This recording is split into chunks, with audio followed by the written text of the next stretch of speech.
So it looks like iOS 19 is actually going to be bringing a really cool battery feature inside of these iPhones that are supported. Now, basically what's going on is that iOS 19 is going to go through and bring an upgrade for our iPhone's battery life using Apple Intelligence. Now, this is going to be interesting because so far Apple Intelligence looks like it takes a hit on battery life, and also it looks like it's one of those types of features that not really too many people are even that excited with or happy about for the most part anyways. So this is going to be something pretty interesting. Basically what's being said is that for the most part, there's going to be now a little bit of like an improved type of feature inside of Apple Intelligence where our particular devices are basically going to be able to go through and they're going to get a little bit more of a feature set within, for our batteries. So it basically tells us that this upgraded battery life in iOS 19 and this new feature set using AI to kind of improve the battery life will end up coming out for our particular iPhones,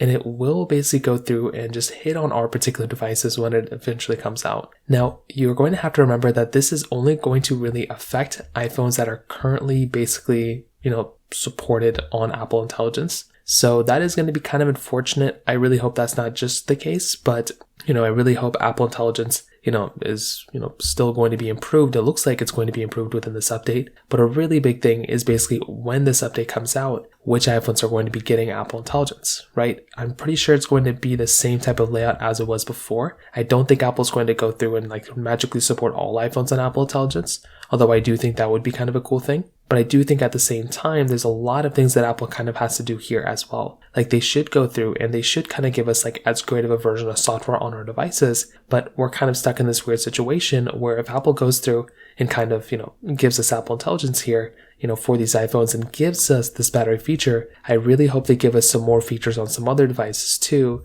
that are also battery related. I hope it's not just, which iPhones support Apple Intelligence are going to get the most amount of features, because that's still not going to be really that fair. I think they need a win for the most part because Apple Intelligence wasn't really that big of an update anyway. So I'd love to hear your thoughts about this. Let me know in the comment section below. Hit the like button, that'll mean so much, but definitely hit that subscribe button. More importantly than everything else, I love every single one of you guys. Hopefully I'll catch you guys in the next video. Peace out till then.